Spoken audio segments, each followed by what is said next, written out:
प्यारे देशवासियों, नमस्कार। आज मैं एक बहुत ही ज्वलंत मुद्दे पर आपके साथ चर्चा करना चाहूँगा, जो कि हमारी सरकार या प्रधानमंत्री महोदय खुद देश को अंधेरे में रख रहे हैं। विजय माल्या, आप सब जानते हैं विजय माल्या के बारे में। ऐसे एक विजय माल्या नहीं, बहुत सारे हैं, और भी बहुत सारे हैं जो देश का पैसा लेकर के भागे हुए हैं। और कल ये साफ हो गया है कि वो भागे नहीं है बल्कि भगाए गए हैं। ये मैं नहीं कह रहा हूँ, ये विजय माल्या ने कहा है। विजय माल्या ने एक बयान दिया है, यानी वो मार्च 2016 में फरार हुए थे, यहाँ से इंग्लैंड गए थे मार्च 2016 में, और उस दिन संसद सत्र से निकल के उस वक़्त के वित्त मंत्री स्वर्गीय अरुण जेटली उनको बता के गए थे। क्या ये शर्मनाक नहीं है? सरकार अंधेरे में रख रही है आज तक अंधेरे में। वो कहा मैं भागा नहीं हूँ, मैं तो बता के आया हूँ, मैं बता के आया हूँ कि मैं वापस आऊँगा और आने के बाद सारा कर्जा जो भी है मैं सारा साफ कर दूंगा। लेकिन मेरे वहाँ पहुँचने के बाद, ये विजय माल्या का कहना है कि मेरे पहुँचने के 24 घंटे के बाद मेरे पासपोर्ट रद्द कर दिए गए। बताओ मैं वापस कैसे आता? और मैं जिस मकसद से गया था, मैं इंग्लैंड जा कर के मुझे आगे किसी और जगह जाना था, दूसरी जगह, वहाँ का कोई एक ज़रूरी मीटिंग थी। वो मीटिंग भी मैं अटेंड नहीं कर पाया क्योंकि मेरा पासपोर्ट कैंसिल कर दिया। तो अब बताइए, इसमें दोषी सरकार है या विजय माल्या है? विजय माल्या के पास कर्जा है, नो डाउट, लेकिन उसने तो बता दिया मेरा पासपोर्ट रद्द कर दिया, मैं कैसे वापस आता?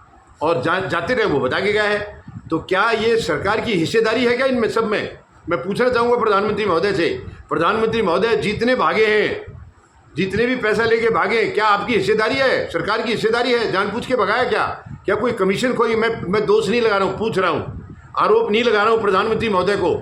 मैं पूछना चाह रहा हूँ आखिर क्या है वजह? क्या वो बाकी भी ऐसे ही गए हैं? उन्होंने हालांकि मुंह नहीं खोला, अभी विजय माल्या ने खो दिया। उन्होंने पता नहीं क्या बात है, वो गुजरात के हैं या तो इसलिए चुपचाप बैठे होंगे, कुछ बताना नहीं चाह रहे हैं। ये गुजरात के नहीं थे, ये कर्नाटका के थे विजय माल्या, शायद इन्होंने खोल करके बता दिया है। आखिर इसके पीछे कहानी क्या? आप देश को अंधेरे में क्यों रख रहे हैं? 9 साल से ज़्यादा हो गया है विजय माल्या को गए हुए। मार्च 2016 में गए थे ये, संसद सत्र को अटेंड करके वित्त मंत्री को उस वक़्त के बता के तब गए हैं। तो आपने कैसे कह दिया ये भगोड़ा है? और इसके बाद आपने उसके पासपोर्ट रद्द कर दिए। पासपोर्ट रद्द क्यों किया आपने? जब वो गया है तो वापस भी तो आएगा। इसका मतलब आपकी चाल थी उसमें।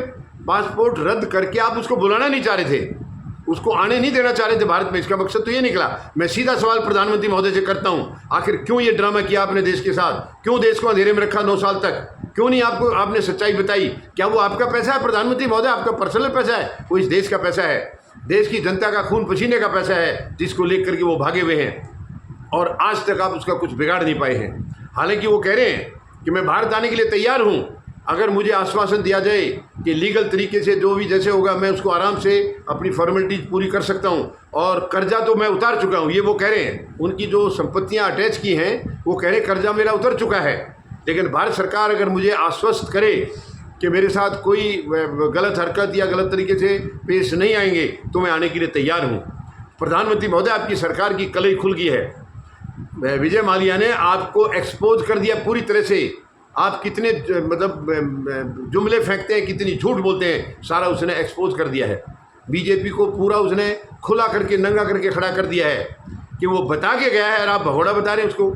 और वापस कैसे आता जब उसका पासपोर्ट आपने रद्द कर दिया है? तो ये बहुत ही दुखद है, बहुत ही, यानी आप देश के पैसे को अपना पैसा समझ रहे हैं। आपने लुटा दिया, सारे देश को बर्बाद कर दिया है।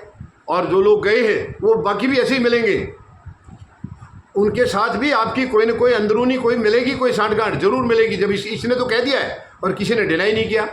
विजय माल्या, देखिए मैं कोई दोष नहीं लगा रहा हूँ सरकार पर या प्रधानमंत्री पर, विजय माल्या ने कहा और इसका खंडन किसी ने किया नहीं है।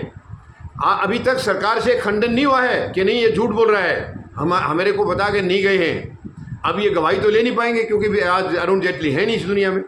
लेकिन ये बातें पहले भी निकली थी, पहले भी ये बातें निकली थी कि वो जाने से पहले बता के गया है। ये बातें आई थी पहले भी खबरों में, लेकिन अब तो क्लियर कट कर दिया उसने, पूरा बयान दे दिया है कि मैं जाने से पहले अरुण जेटली से मिल के गया हूँ, बता के गया हूँ कि मैं जा रहा हूँ विदेश और मैं वापस आऊँगा, आने के बाद सारा पैसा मैं क्लियर कर दूँगा। फिर आखिर क्या वजह है? क्यों आपने देश को अंधेरे में रखा? क्यों आपने देश को सही सच्चाई नहीं बताई कि वो कहीं नहीं गया है, वो तो कुछ दिन के लिए गया है, वापस आ जाएगा? और बाकियों का क्या है स्टेटस, बाकियों का भी बताइए आप। प्रधानमंत्री महोदय, ये बहुत ही दुखद है, बहुत ही शर्मनाक है कि देश के पैसे को आप ऐसे उड़ा रहे हैं हवा में। आपको पता है आपकी विदेशी यात्राओं पर कितना पैसा खर्च हो चुका है? वो यात्राएं कहाँ काम आई? बताओ देश के लिए क्या आया उन यात्राओं से? क्या आप कुछ लेकर आए? आप खाली हाथ गए थे और खाली हाथ लाए हैं, बल्कि कुछ ना कुछ दे के आए, उनको लेके नहीं आए हैं।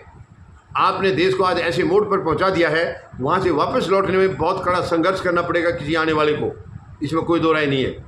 बिल्कुल आपने देश को निचले स्तर पर पहुंचा दिया है। यानी जो हमारे पड़ोसी देश हैं वो हमारे सामने सीना तान के खड़े हैं। आज बांग्लादेश जिसका जन्म हमने किया, पैदा भारत ने किया, आज वो आपको आंखें दिखा रहा है। और जिसके खिलाफ था वो, यानी पाकिस्तान का एक हिस्सा था वो, उसको पाकिस्तान को तोड़ के दो हिस्से किए। आज उस पाकिस्तान के साथ उसके रिश्ते पहले जैसे नॉर्मल हो गए हैं। इससे ज़्यादा शर्मनाक और क्या होगी?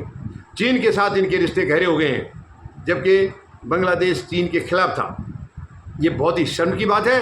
आपकी फॉरेन पॉलिसी बिल्कुल ज़ीरो है, एकदम धराशायी कर दिया आपने देश को। बहुत ही शर्मनाक है। प्रधानमंत्री महोदय, मैं आपसे उम्मीद लगाता हूं कि बाकी कर्जदारों के बारे में भी आप सही बात बताएंगे, सच्चाई बताएंगे देश को। उनको क्या बोला आपने, उनसे क्या साठगांठ हुई है, बताइए। विजय माल्या ने तो बोल दिया है और बता के गए हैं, तो कुछ हो सकता है कुछ तय हुआ होगा, कुछ साठगांठ तो तय हुई होगी। ऐसे कोई क्यों किसी को छोड़ेगा? क्योंकि आपकी सरकार तो व्यापारी सरकार है। आपके तो आदमी जो है मतलब भ्रष्टाचार में लिप्त हैं, लेकिन उनको लाइसेंस दे रखा है आपने, लीगलाइज कर रखा है, कोई पूछने वाला नहीं है। दूसरों को भी आप ऐसे ही करते हैं। भोपाल में आपने पिछले साल चुनाव से पहले आपने भाषण दिया था, अजीत पवार का नाम लेकर के 70,000 करोड़ का घोटाला है, उसको जेल भेजूंगा। 3 दिन बाद आपने डिप्टी सीएम बना दिया महाराष्ट्र का, और मैं खुद जाकर चेक करके आया, वहाँ कोई जेल की कोठरी है नहीं। डिप्टी सीएम के ऑफिस में कोई जेल की कोठरी नहीं है। और ये पहले भी मैं सवाल पूछ चुका हूँ कि आपका बताने का मकसद ये था क्या कि बेटा पहले तुमने जो किया था यार वो बहुत कम था, अब मैं दोबारा मौका दे रहा हूँ, अब अपने लिए भी करो, मेरे लिए भी करो। अब अगर इसके अलावा कोई मकसद है तो मुझे बताइए। मैं तो अंदाज़ा लगा के बता रहा हूँ कि एक भ्रष्टाचारी को जेल में डालने की बात कह के डिप्टी सीएम बनाते हो, वही महकमा भी देते हो जिससे उसने करप्शन की थी, तो इसका मीनिंग क्या निकलता? प्रधानमंत्री महोदय, आप मुझे समझा दीजिए। मेरी समझ में तो यही आ रहा है। आपके पास कोई दूसरा मतलब है तो वो बताइए मुझे, ये देश जानना चाह रहा है। और बाकी भगोड़ों के बारे में बताइए, क्या साठगांठ हुई है, क्या तय हुआ उनसे? क्या वो आएंगे भारत? क्या उनसे वो पैसा जो हमारे गरीब का टैक्स पेयर का ले गए हैं, क्या वो वापस आएगा? आपसे मैं सवाल ये कर रहा हूँ प्रधानमंत्री महोदय, और एक ईमानदार जवाब की इंतजार में हूँ। धन्यवाद। जय जवान, जय किसान, जय हिंद।